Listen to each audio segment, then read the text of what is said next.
quizzical about everything in the Q animal kingdom. Let's meet tonight's menagerie. The questing Phill Jupitus. The queenly Cariad Lloyd. The quasi-autonomous Daliso Chaponda. And an absolute quokka, Alan Davis.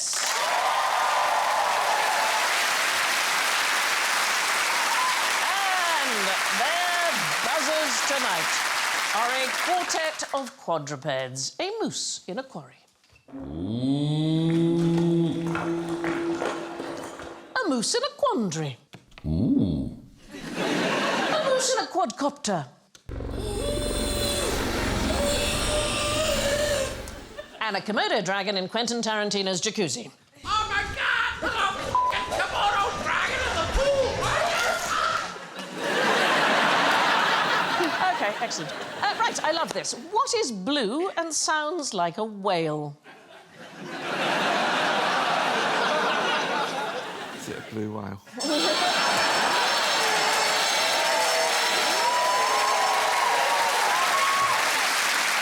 And we're off for a roaring start. What does a whale sound like?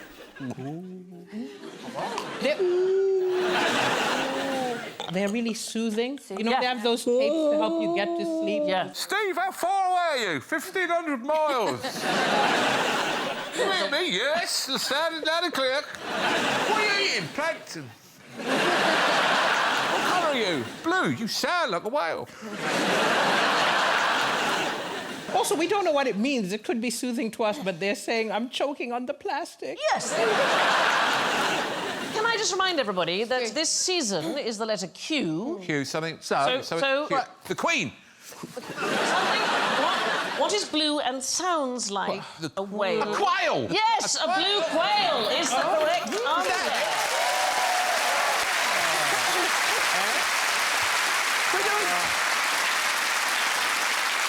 We're doing Christmas cracker jokes. We're just trying to upset As Alan. in, what is orange and sounds like? A parrot. What is orange? A carrot. Oh, sorry.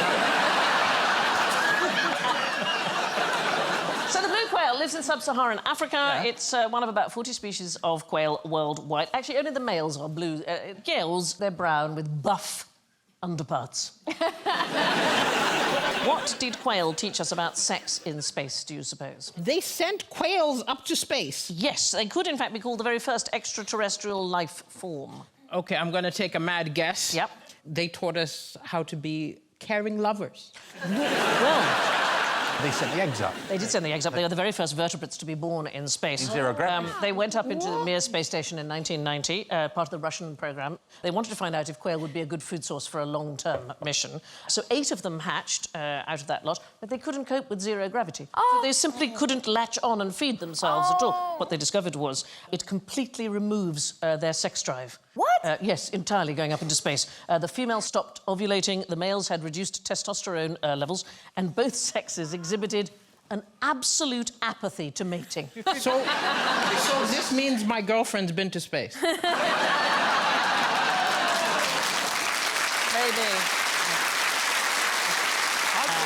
I'd be all right if Sandra Bullock drifted by in her underwear. And I'd be...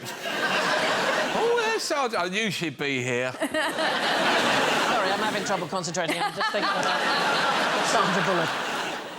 But there seems to be a great deal of interest in the sex life of quail. So this is one of my favourite studies. So the University of Kentucky in 2011, they received a massive grant from the National Institute of Health to study what the effect of cocaine is on the sex drive of the Japanese quail. Everyone's just deep-frying everything and see what happens. Here's the thing that will surprise you. Apparently, the cocaine was linked to increased risky sexual behaviour. Well, I'll say, where's my drugs? You're going to love this, Alan. I have a fact that is just for you. OK. The male Japanese quail, they have a gland above their sex organ. And it secretes, It's right up your alley. It secretes a liquid containing... It has some of the same enzymes and proteins that you get in egg white. And they whip this into a stiff foam using their sphincter. And then... Yes, imagine you're beating like this. And then never take I a don't think I will. Japanese quail meringue, And then ever. they deposit into the female after the sperm. Like a dessert. I don't know what to... Is it like clay to make sure it doesn't come back out? like a cork. Yes. There seems to be some advantage, but we don't know what it is, other than, I think, fun. We've talked a lot about the male quail. This is the most numerous, undomesticated bird in the world. Pigeon. Oh, that's what I was going to say. Does that mean he's right? No, he's wrong. Oh, he's wrong. That means he's wrong. It means yes. he's wrong. Okay. You'll hear that a lot when Alan speaks. Okay. Chicken. I told you. I didn't get too long. So I'm going to give you a clue. This is one of the ways to kill it. This is a piece of dynamite. Okay. The Roadrunner. Woody Peck. Yes.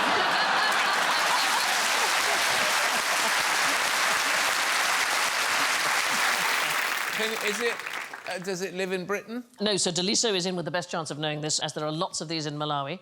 Oh, okay. yes? It's weaver birds. Quillia? Quilea. Weaver bird is what we call them. But Quilea. Quilea. Yes, you're Yeah, yeah, absolutely right. It's called the red-billed Quilea. Oh. You should... They should not be applauding these things. They are a menace. OK. These things are like the bane of farmers. They like flock and they eat like everything. Yeah, they're like... feathered locusts. That's exactly it, yes. There are approximately 1.5 billion of these birds. So to put that into some kind of context, the UK's most numerous bird is the wren. There are 8.6 million breeding pairs. They come in flocks of 2 million birds. My God. And each bird eats roughly half its own body weight a day. What? Are they So- going to eat that elephant? Is that Well, they're going to eat the weight of an elephant. They can consume 20 tons a day, one flock. So they can absolutely decimate agriculture. It is an extraordinary thing. And getting rid of them, like people go through the field with like drums trying to chase them away. We don't have dynamite. That seems like a better plan than the drums. The drums are like, we might get dynamite, guys. We might. We're seriously thinking about it. We don't have the budget yet. But you're right, if you don't have the money for dynamite, you just try and go into the field to scare them, but they're incredibly mobile and they'll just go on to the next field and... They do have wings, don't they? Yeah, I'm afraid so. But they've tried napalm, they've tried pathogens, they've tried electronic devices, dynamite, firebombing... What about kindness? You know, a little bit of love. I have a field full of Smarties and they all go over there. No one thinks of it. Or just 1 million cats. Anyway, who's started waking up earlier in order to get more selfies? Is it Snoop? Teenagers. Teenagers? No? There are all these young pop stars, the Kardashians and stuff, who've got selfies. Do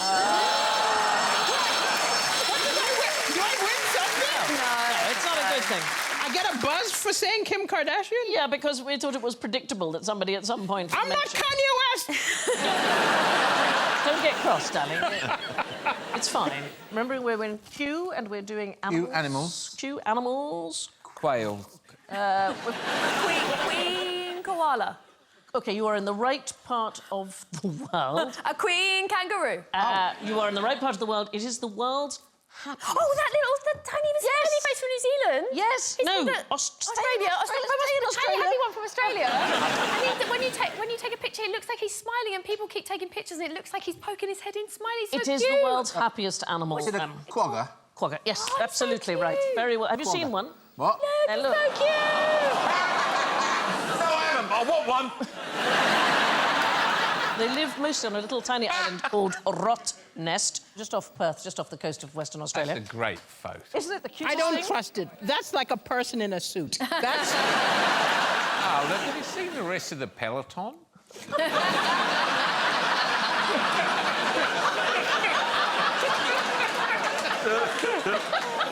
I lost the guys completely. There are more than 7,400 quokka selfies, which were posted on social media in 2018. So cute. Helped by the fact that people like Roger Federer, the tennis player, and Margot Robbie, the actress, both did them. There's Roger Federer with quokka. And Who apparently... are you R-ing, Roger Federer or the Quokkas? Everybody was like, all on push bikes as well, don't they?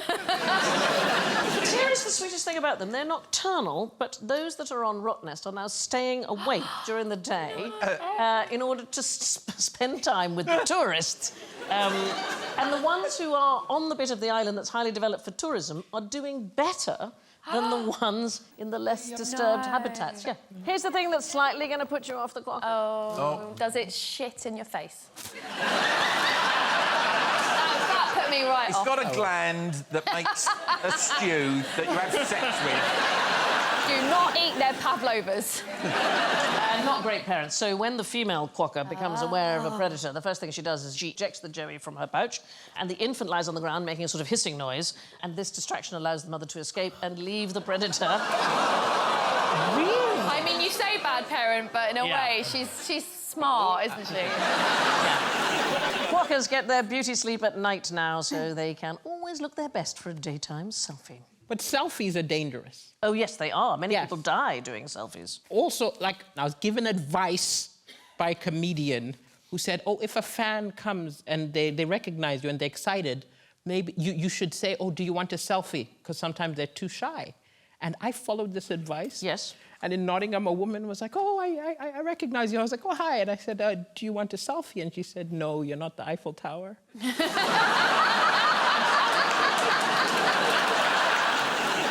Now, sticking with Australian marsupials, a quoll is a squirrel-sized marsupial, OK?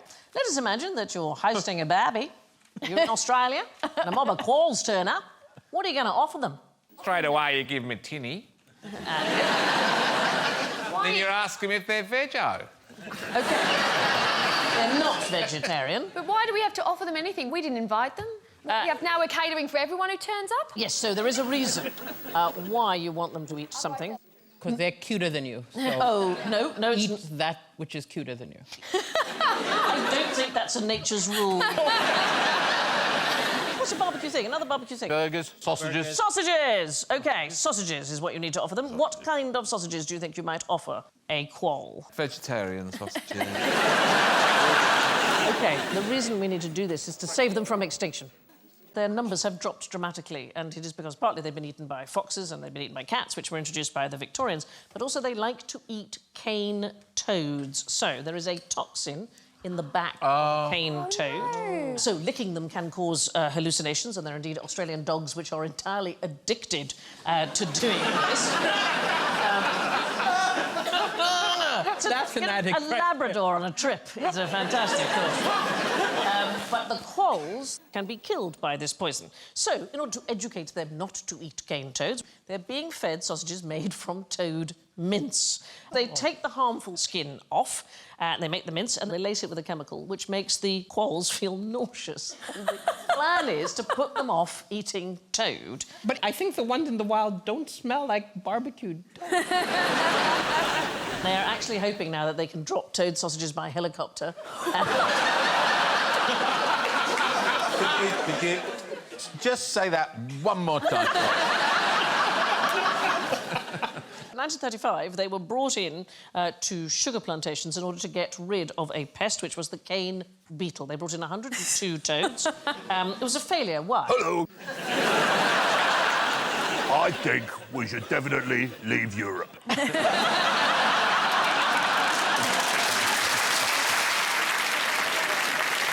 Why would it be a failure? They eat other things. No, so they live on the ground and beetles can fly. Oh, shit. Duh.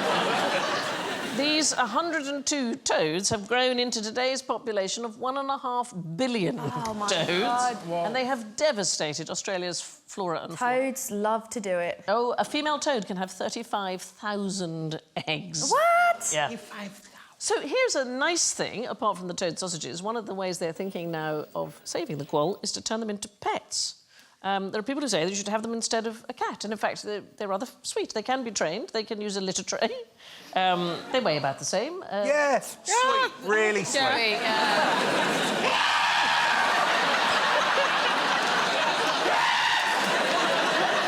It's not working out. Have you got your foot sticking out from under the duvet and that gets hold of you? They do have the second biggest bite force quotient. So how hard they can bite relative to the size of any animal. Good for children, then. Yeah.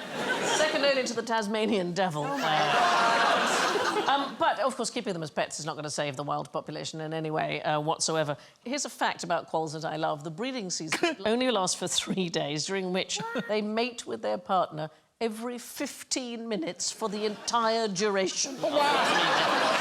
Yeah. The males and the females only meet for that 3-day fest. They want to stop eating the toads and talk to them about having sex. Yeah. Also, not great parents, these ones. Oh, they're never. Here we go. No, so what they do is they give birth to about 30 offspring. Each one is the size of a grain of rice. But the female quoll only has 6 nipples, so the first 6 who are fastest to latch on... Come on, boys! Yeah. Which rash is fastest? Yeah. That's madness. Like some insane reality show. Why don't you just sit like that in your living room?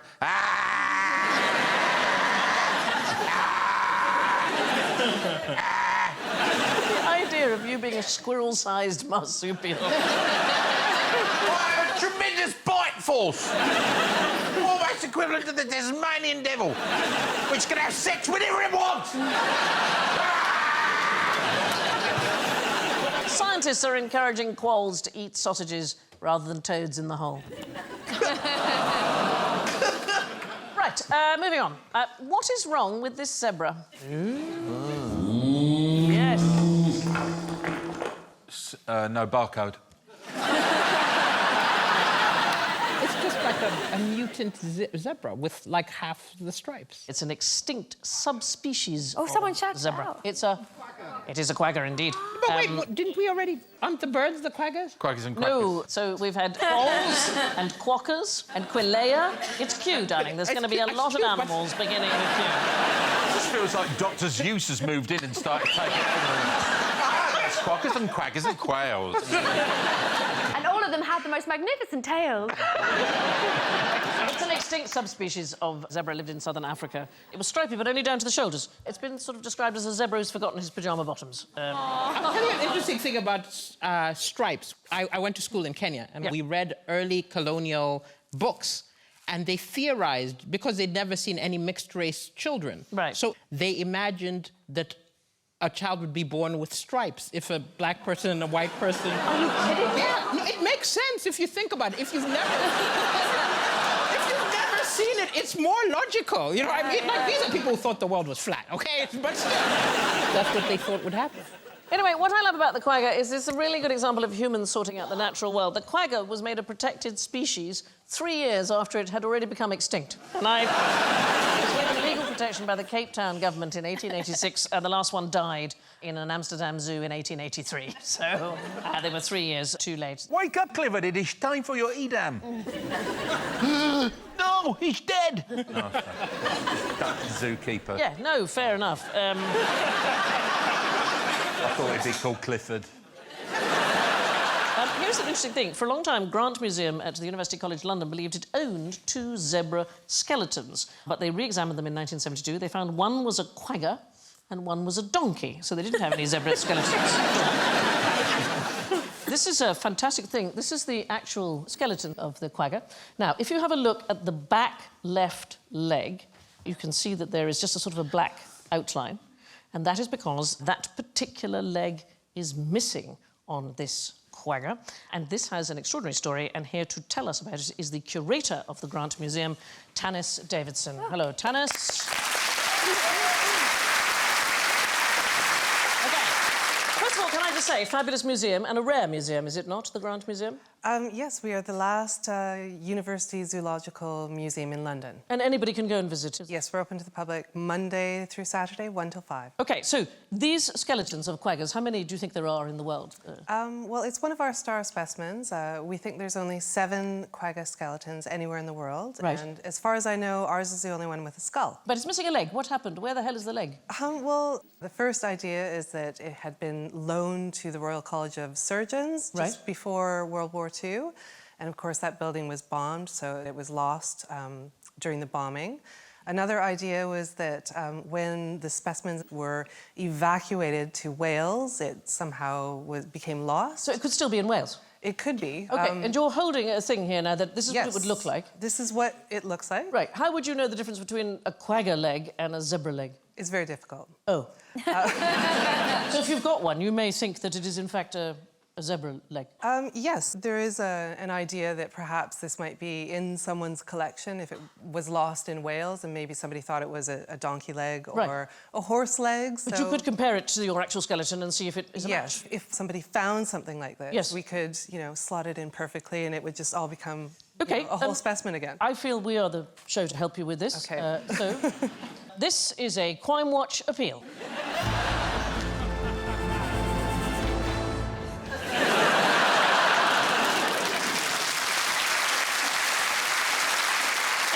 Has any information relating to the whereabouts of this missing quagga leg, please come forward. There is a reward, an all-expenses-paid trip to the mountains of Kong. Thank you. Thank you very much, Tanis. Fantastic. I love the idea. Somebody in Wales is going, I think there's one of those in the loft. I know. Anyway, what is the most offensive thing anyone could do with this? I actually have two, and it involves doing something with two of them. Sandy, for me. Come on, both of them. This summer, from Walt Disney Productions. So you need both of them. You actually have to hold them like this. Well, like boxing gloves. It is exactly that they were used as boxing gloves. I know. So this is a queen conch, actually in the United States. It's called a conch, but the British say a conch. So about 3,000 years ago, the Mayans used them as boxing gloves, or more of a knuckle duster, possibly, part of the ritual worship of the rain god Charlock. And honestly, it resulted in quite a lot of bloodletting. Yeah. Which was apparently part of the ceremony. I don't know what they put in their heads. That is this... I would imagine if you're in a culture that's hitting each other wearing conches as boxing gloves, you're going to invent the crash helmet really fast. Conch shell playing also has a tremendous tradition. So I have put a conch beside you. There's a tiny bit kind of cut off. Whoa. And the Aztecs used to have a conch shell trumpet. It was called a quiquiztli, and the musicians who played them were called quiquizoini. And it's thought to have had the power to defeat the Aztec Lord of the Dead. Are you ready?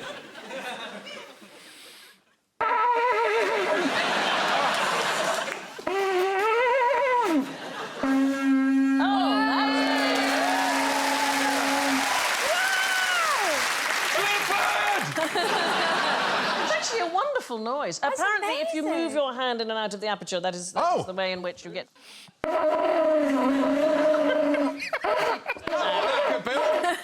up, it's jazz.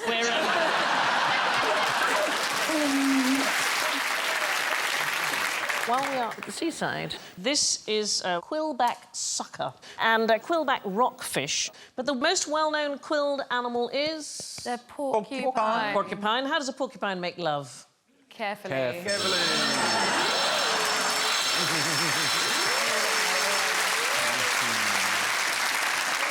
OK, two families of porcupines. There's Old World and New World. This thing that we're looking here, North American New World porcupine. So, sex takes about a minute, all right? And the female signals her interest by urinating and screaming. We've all been there. Don't want to alarm anybody. We're just about to have a look at porcupines. Is it horizontal? Well, I'm going to show you. So, about time too. Here's the thing. So...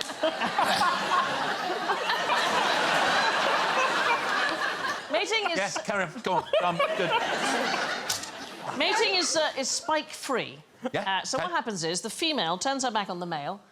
She arches her tail over her back. That's covering her quills and cushioning them. Let's have a talk quick... more folk. What? Let's- Yeah. Oh. So there she's cushioning.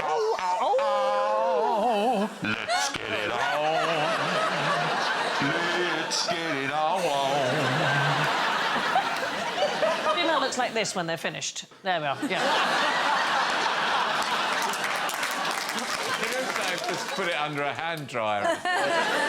Here's a cute thing. Baby porcupines are called porcupets. I know. That's so You cute. can't do 5 minutes of I solid know. filth and then do cute baby names. Yeah. I was trying to move us along. Now, that brings us to the loving and soft environment that we call general ignorance. Fingers on buzzers, please. According to the traditional proverb, what killed the cat? Oh, my God! Yes. Curiosity.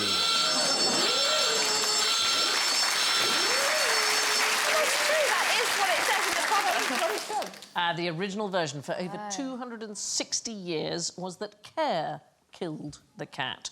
Care meaning worry or sorrow. If you know your Shakespeare, it's in Much Ado. What courage, man! What though care killed a cat, thou hast mettle enough in thee to kill care. In the mid-19th century, care was replaced by curiosity, and we just don't know why. The Russian version of this phrase is Curious Barbara's nose was torn off at the market.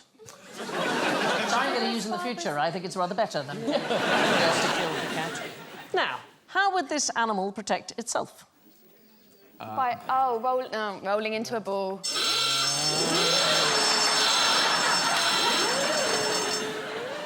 Will it just lie down? So here's the thing. There are 18 species of armadillo. Only 2 of them, the Brazilian 3-banded and the southern 3-banded, roll up into a ball. I was showing you a 6-banded armadillo, which does not do that. It rolls into a square. No, it does not go into a square, no. That is the That's Rubik's the god? armadillo. You were right, Alan. They very quickly dig a hole and get into it and just lie in it with only the armour showing. Is he trying to get in that hole? Well, he's trying to dig it. Well, there's one already in there. Get your own hole. But they have another marvellous way of escaping a predator. So the 9-banded armadillo can walk underwater. What? So it can hold its breath for as long as 6 minutes, getting under the water. It can also make itself buoyant on the water by swallowing air and inflating its stomach and intestines. It's Jesus. It is a fantastic thing. Other facts about armadillos. What disease are they thought to be the only ones to get? Leprosy. That wasn't us. You lost points on that. It's not so easy, is it? It's hard. It's difficult. They can get leprosy, but so can mice and rats. And in fact, a 2016 study found that 1/3 of red squirrels in Britain carry leprosy. Oh, where's your tail?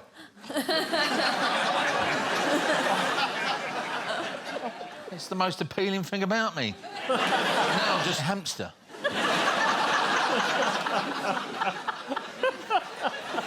Now the score. Oh, really? The top dog with -5 is Daliso!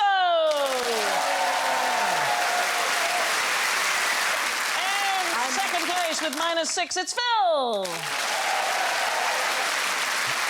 Actually, you're tied, you and Cariad, also -6, so you're in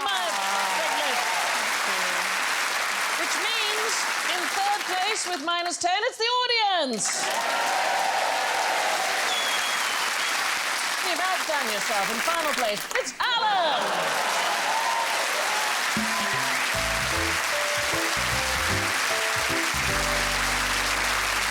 So, it's thanks to Daliso, Phill, Cariad and Alan, and I leave you with this quick quotation from the Porcupine poem by Ogden Nash. Any hound a porcupine nudges can't be blamed for harbouring grudges. I know one hound that laughed all winter at a porcupine that sat on a splinter. Thank you, good night.